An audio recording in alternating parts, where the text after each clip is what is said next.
That's right. It's us again. Two happy fans talking about their great programs that are meeting up this Saturday in Iowa. Spartans, Hawkeyes, catch the fever. We'll talk basketball too.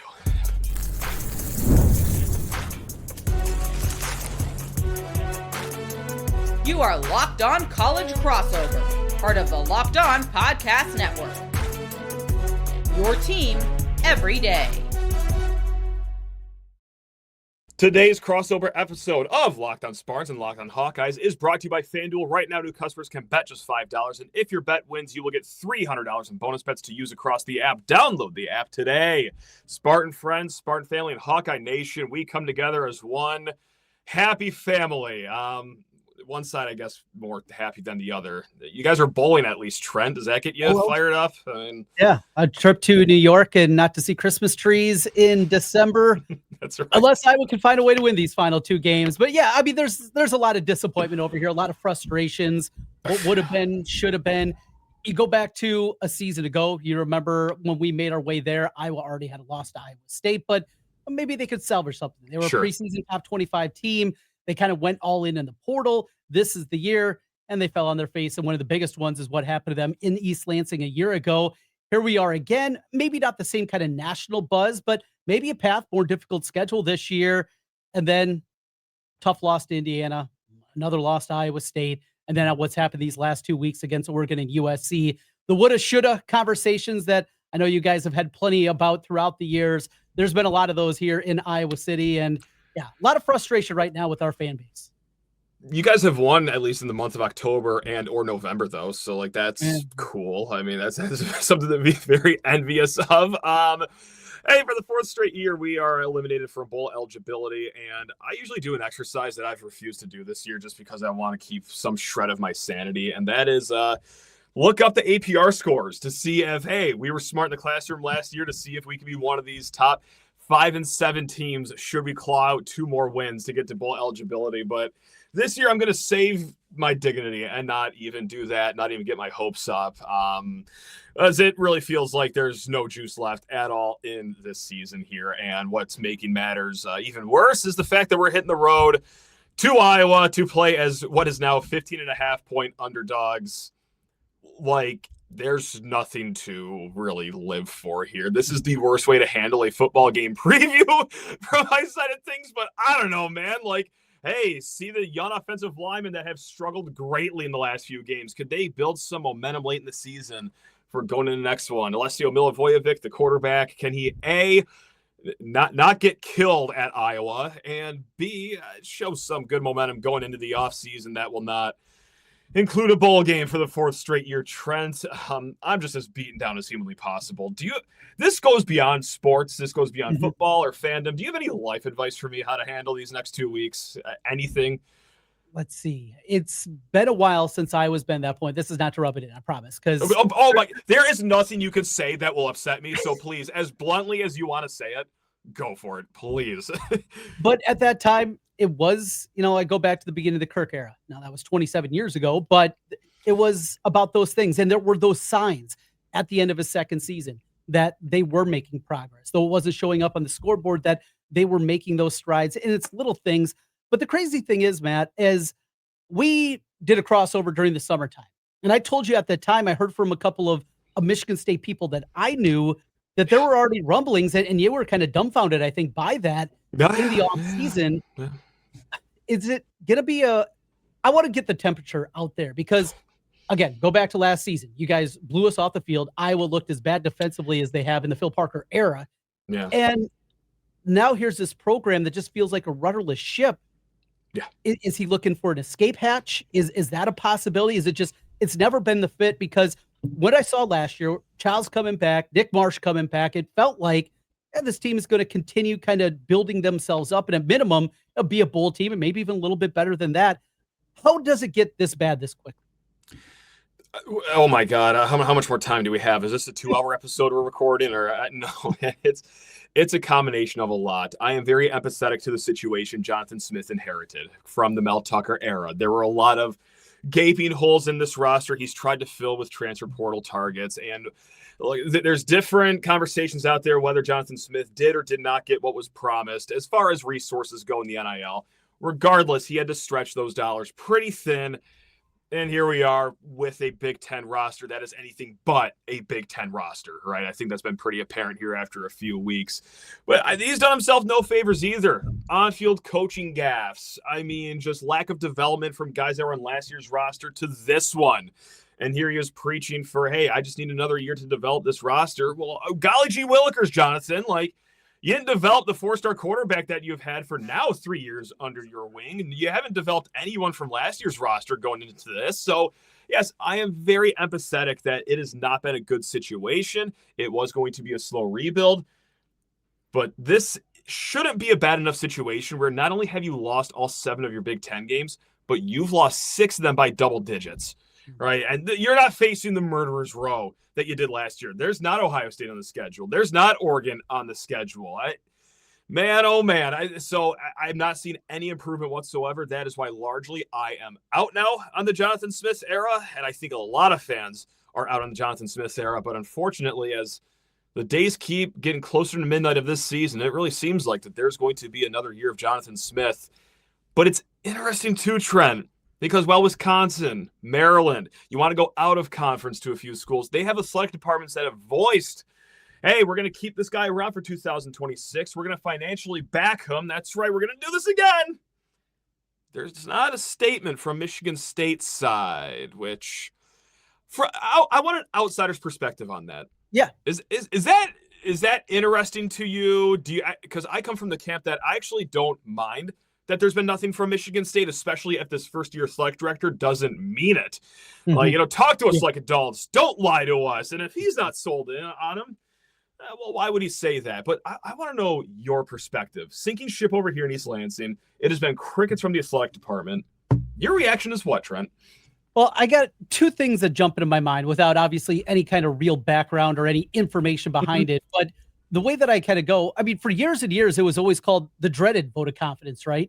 Certainly. Reason, right. Yeah, these last couple of years, it's flipped back to, it's a vote of confidence and it's real. And we're not being lied to like we once were. So, that was kind of the first thing that jumped into my mind is in the past, it was almost a joke when you got that thing. And now maybe they are real. But the second part is I do wonder, this is all wild speculation, but that's what we like to do from time to time here, is that everybody knows how this is going to end. And that Jonathan Smith is already lined up, that he's going back home. He's going back to Corvallis. There's no worry about buyouts, that this is already in the works, that all the background has already been done. Everybody knows it is not even in hushed tones. Everybody that needs to know knows this is what's going to happen.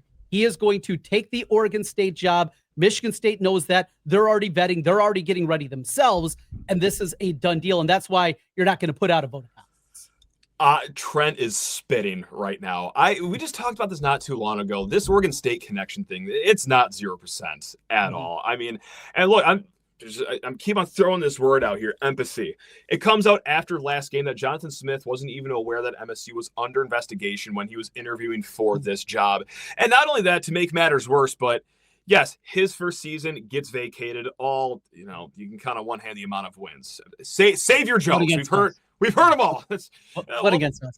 Never happened, Trent, apparently. And it comes out that the NCAA, they ruled him ineligible after the season. Like, he retroactively found out that his players were ineligible. Look, fans are booing him at basketball games. He's 3 time zones away from where home is. All the factors here.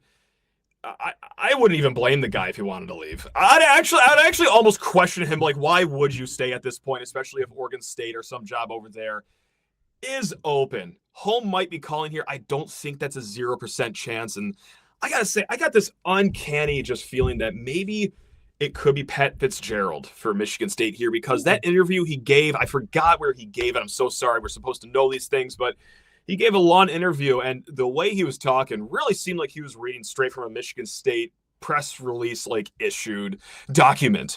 I mean, he was talking about how good a good basketball coach would be to have in the program. He was playing all the hits. So Trent, I think you're spitting right now. I think you're onto something. Now, for some reason, we should talk about this game coming up, right? Yeah, probably. Okay, well, hey, speaking. I wish it was less, but yeah, we do get 12 of them. I'm ready just for this all to be over. Hey, you know what's going to keep me involved in this game somehow, some way, other than just mental illness and rooting for this team that I will just never, ever quit? How about FanDuel? That's right, guys, because just like we said earlier, right now the line on this game is a whopping 15.5 points right here. Our Spartans are underdogs, and if you think that that's way too big of a number, jump on it. If you're going to lay those points, kind of like what I might be doing here. Hey, just do it over at FanDuel, guys, where football is just not your business anymore whatsoever. Well, the NBA is back, and there's no better place to get in on the action than with FanDuel, the official sports betting partner of the NBA. Even if you miss the start of the game, you want to ride the hot hand, FanDuel's live bets on everything from who's going to score the next bucket to the fourth quarter comeback. Guys, it keeps every game exciting, especially when it's your team making that late game push. Right now, FanDuel is giving new customers $300 in bonus bets when your first $5 bet wins. So head to FanDuel.com or sign up and play your game with FanDuel, the official sports betting partner of the NBA. Now, Trent, my good Iowa-based friend here. Yeah.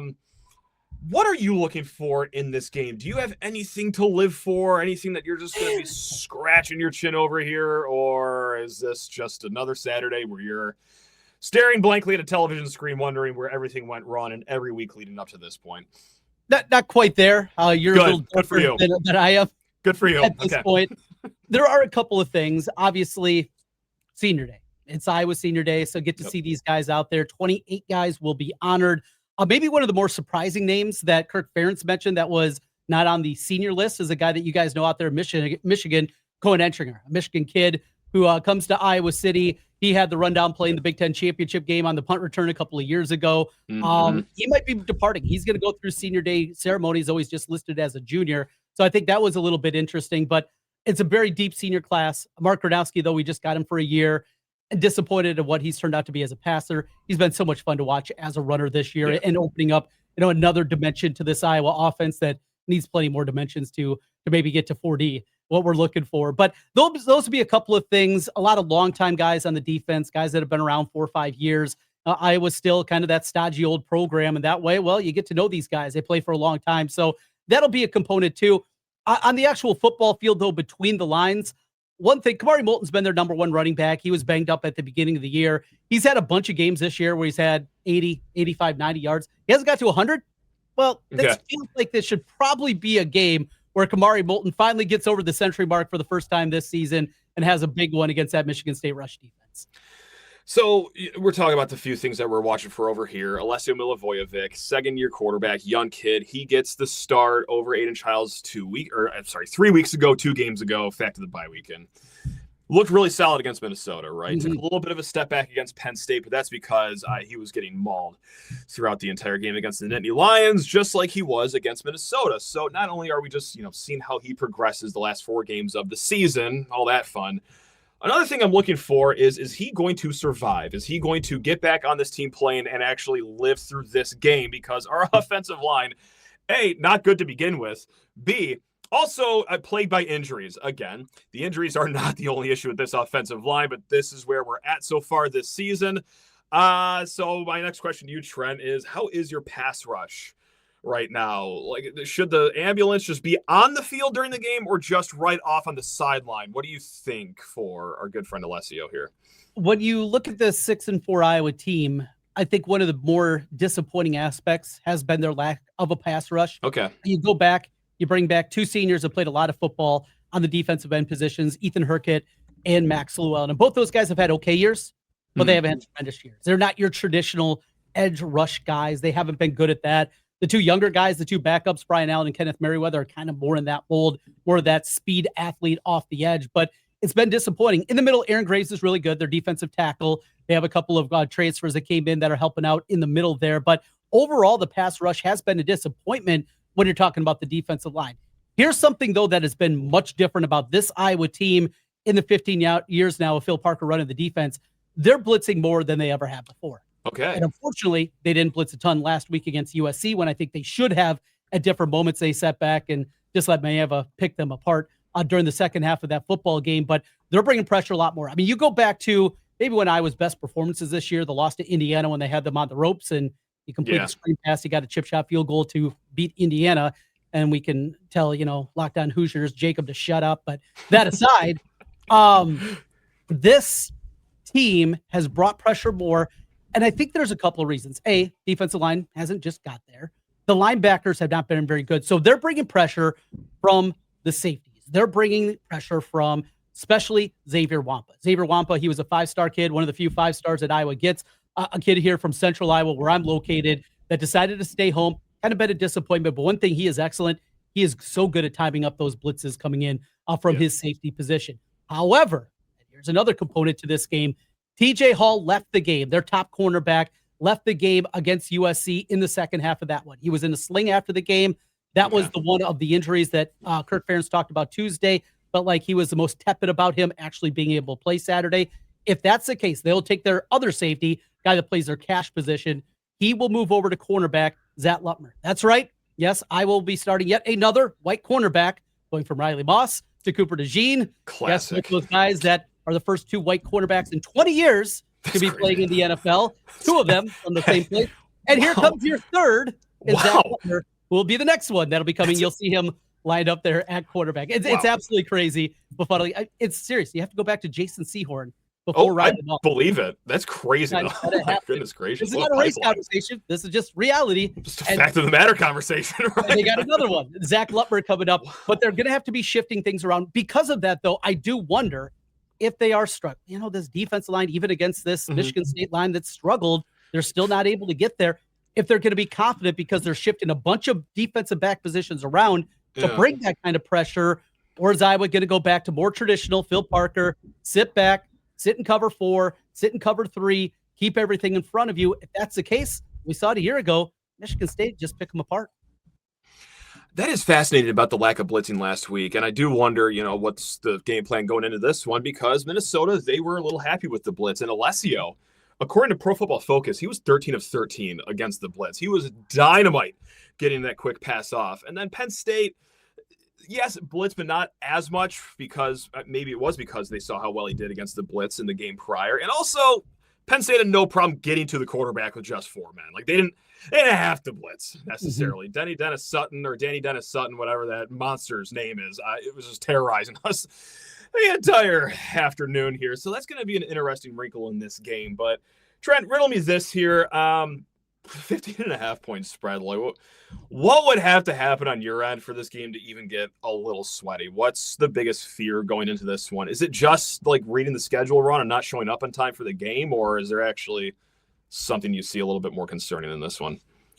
Tuesday, listening to the players, you could tell they were down. I go back to last week, and though they had taken their 3rd loss of the year, remember, they were still the top 3-loss team ranked from the College Football Playoff Committee.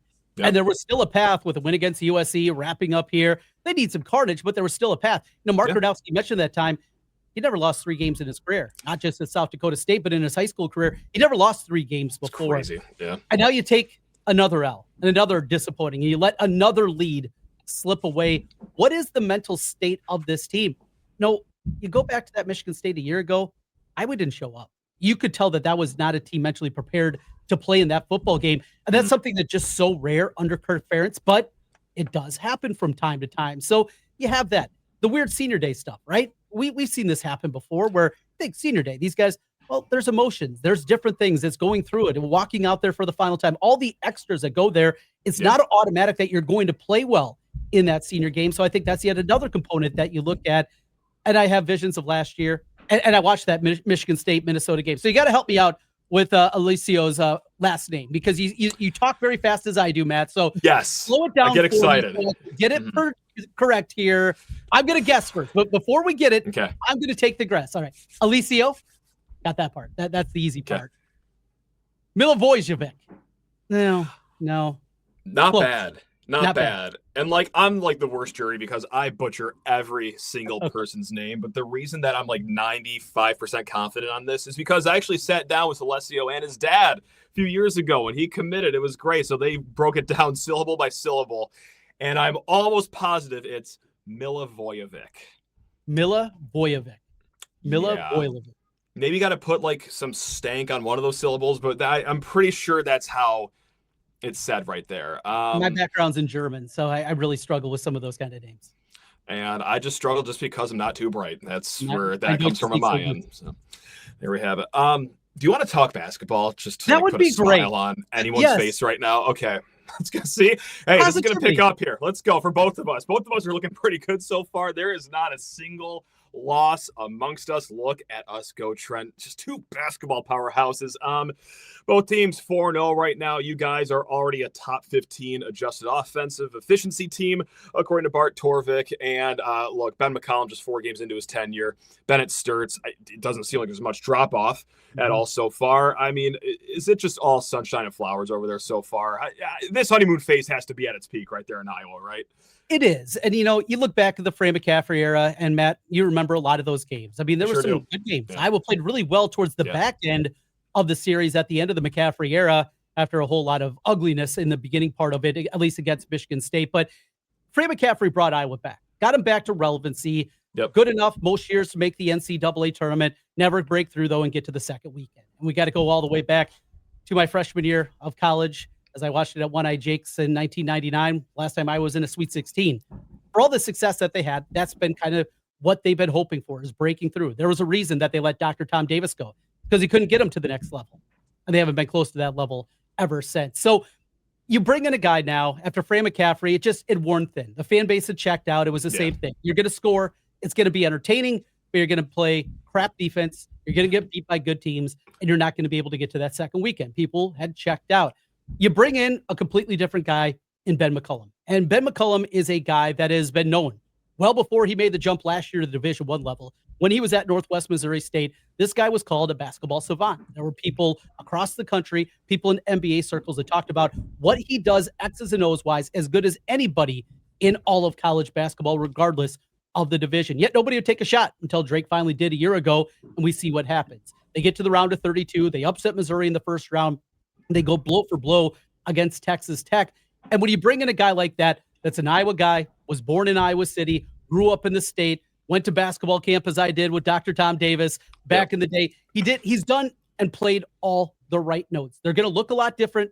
They're going to play defense. But when you go into a year with renewed optimism, coupled with a preseason All-American point guard, Iowa hasn't had a point guard like this that can control the pace like this since Andre Woolridge. We're talking 30 years ago. I mean, that's 30 years ago when Andre Woolridge was absolutely robbed a Big Ten Player of the Year, when he led the league in points, scoring, and assists. And Bobby Jackson, for those cheaters up in Minnesota, won the award that season. I know I'm giving you a history lesson here. Wow. To you young guys out there. That is there. upsetting. I'd be upset too. Yes, and they had to vacate that regular season title. Iowa finished second that year. Okay, we're going down a path here. Regardless, back to the current day. Bennett Stirtz, preseason All-American. Iowa hasn't had a point guard like this, and it's been so entertaining. Yes, against 3 tomato cans. And Xavier, who's not very good this year. We will see next week. They take on Chris Beard and Ole Miss out in LA. That should be a really good litmus test of where this team is. And of course, our Big Ten opener, and you'll love this. And we'll get to Michigan State here and your guys' great start in a moment. You'll love this. The question was asked when the Big Ten basketball schedule came out. New coach, hey, how about this? Here you go, young man. Here. The I-Zone is going to be your first road trip in the Big Ten. And we were all kind of joking about it in the media. And Ben McCollum, out missing a beat, said, bring it on.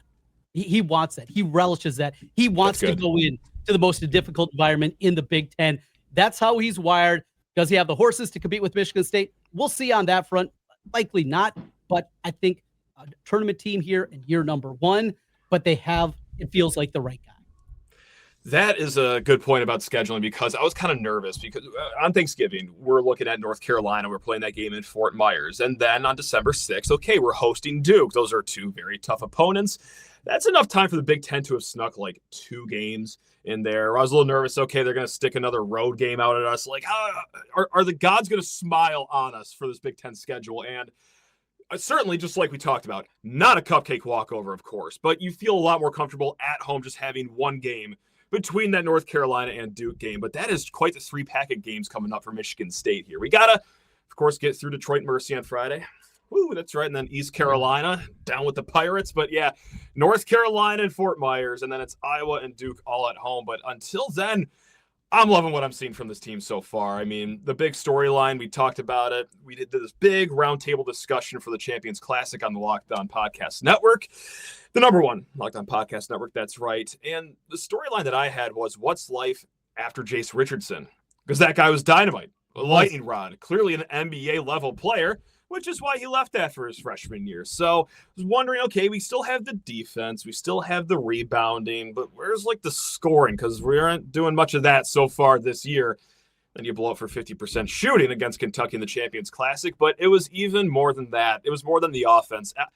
It really bolstered the fact that, yes, this rebounding still is going to be in this team's DNA, just like it was last year. This defense is going to, at a bare minimum, give them a fighting chance in every single game they walk into. So a lot of top returning players, Jackson Kohler, Carson Cooper, Jeremy Fears, Cohen Carr, and then you had two freshmen that have already risen the floor for this program in Cam Ward and Jordan Scott. I'm liking where this team's at right now. I mean, I think the floor is higher than it was before the season. The ceiling's certainly higher. It's hard not to be smiling at 4-0 with two of those wins coming against Arkansas and Kentucky. So, oh man, like my face feels weird, like smiling, talking about a sport on this show. You know, like I needed basketball back in our lives, Trent. So it's been a nice few weeks here, at least talking about Tom Izzo's team. It's just been a delight. Can understand that, absolutely. You know, fears against Stirtz when we get that here in a couple of weeks. How fun that's going to be! Movie. I mean, just absolutely incredible. And I'll tell you, watching them now again, it was watching them in probably their best game of the season of what they did against Kentucky. Yeah, I know the win against Arkansas, but this one was certainly an eye opener. Just the fashion that they did it, and the reason that I talked about this on my radio show earlier today. I think that there's even more upside. Yeah, you got the guys that we know. We obviously knew Fears coming into the year. Carr and his athleticism that they have. Kohler feels like it's finally kind of all clicking for him and all coming together for what he can do to the outside. It's Cam Ward for me, though. I mean, that dude, and hearing Izzo talk about him, he just has so many of the intangible. He is a Michigan State guy. He just looks like one of those guys that you guys have been manufacturing now for the better part of my 45 years on this earth. That looks exactly what we're going to get. He's another one of those dudes, and why I put maybe their upside being a Final Four team. I think that's the guy. If he really does pop throughout the course of the year, they can be that type of team. Last question I'm going to leave us on. Who walks away from the game first? Kirk Ferentz or Tom Izzo? Let's do a little crossover sport question right now. I know. Or is it just like two Supreme Court justices? They are doing this until they kick the bucket down the road in like 20, 30, maybe even longer at this point with how much energy these guys have. There's no initial signs that Kirk's ready to hang it up. There was Same some over here. His contract goes through 2029. There were some rumblings out there, nothing definitive that maybe he was even looking for an extension, which is crazy to think about. But that's where we are. Yeah, two guys in their 70s still doing it at a high level. I see Michigan State basketball, how good they're doing on the recruiting trail. Doesn't look like he has any signs of slowing down. It's amazing. I don't know. This one feels like it's minus 110 on both sides, right? I mean, I know, right? And because I'm an Iowa guy, I'm not going to say it's going to be Kirk first. I guess I'll say Izzo because basketball's weirder, maybe in a lot of ways, and the number of guys on basketball that we've seen just walk away compared to football. So I guess if forced, I'd say Izzo. But what a great question, man. You know what? I would like it to be Izzo for this reason, because let's just all close our eyes and let's all join our hands together. That's right. You two Hawkeye fans, let's embrace each other right now. We're one big family. Final Four in Detroit, 2027. Tom Izzo got the boys rolling. National title number 2. He cuts the nets down, throws up the peace sign, and says, "See ya. Boom. This is what I needed." That would be a reason why I would like it to be Tom Izzo walks away first, but other than that, I truly feel like it is a coin toss between these guys. Izzo, he's dealt with a lot of crap the last few years. Basketball is crazy as far as the transfer portal goes, but I feel like he's weathered the biggest storm. Now, okay, we've got a grasp on it. We know what to expect. Everyone's asked me 48,000 times about my thoughts on the portal and NIL. Let's keep moving forward. I'm re-energized, but then I guess ain't no one killing Kirk Ferentz over there. I mean, he's two bulletproof guys. This is great. So, well, you laid out a great one. I'm going to do the same. All right, Hawkeyes, Spartans together. Close your eyes. Envision the year is 2046. Kirk Ferentz has just won his 11th Outback Bowl championship. Yes. He walks away after a 8-4 season that culminates with win number 9. And bang, a Tampa Bay area restaurant names itself the Ference, and that's just what a storybook close to The that Ference one. Bowl. Oh my, it's just a beautiful. Mhm. Oh, a tear could come to my eye right now. Trent, always great talking with you, man. Always a delight to have these conversations. Have a great time Saturday. I'm sure you will. I'll Yes. keep doing what I do every Saturday, which is just blankly stare at the screen, write a few notes down, and then hop on Locked On Spartans after the game to just walk us through another just patch of apathy and despair, desperation, agony, and pain. So catch us after the game on Saturday. Trent, I'm sure that the fine folks can catch you over there at Locked On Hawkeyes. But Absolutely. We'll be right after that. Well, we got Christmas tree lighting. I found out right after the game goes by. Ooh. Live from the Christmas tree lighting over in Trent's neck of the woods. But we'll Stay have a tuned. rapid reaction podcast, no doubt. Of course, guys. All right, Spartans, Hawkeyes, you guys are all the best. That's right. Even you Hawkeye fans. I really do love you guys. I got no animosity towards Hawkeye fans. But until next time, guys, take care of yourselves. Love you all. Go green. And why not? Go Hawkeyes.